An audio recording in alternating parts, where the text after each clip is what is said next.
σιγή του πρωινού φωνή η λύρα, μια νεράιδα παίζει σαν όνειρο αχνό.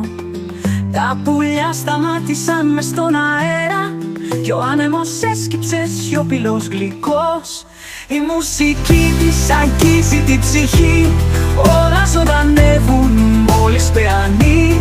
Το δάσος αναπνέει με κάθε χορδή, η λύρα της φως και αιωνιότητα μαζί.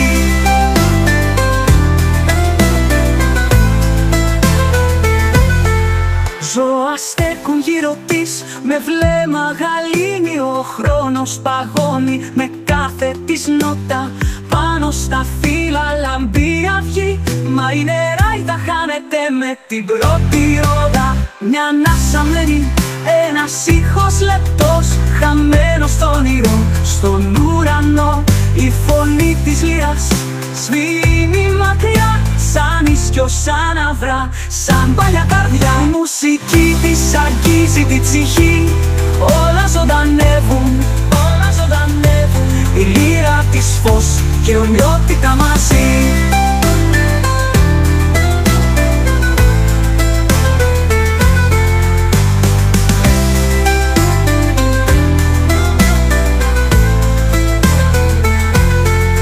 Μια ανάσα μένει, ένας ήχος λεπτός, χαμένος στον όνειρο, στον ουρανό. Η φωνή της λύρας σβήνει μακριά, σαν ίσκιο, σαν αυρά, σαν παλιά καρδιά. Η μουσική της αγγίζει την ψυχή, όλα ζωντανεύουν, όλα ζωντανεύουν. Η λύρα της φως και αιωνιότητα μαζί.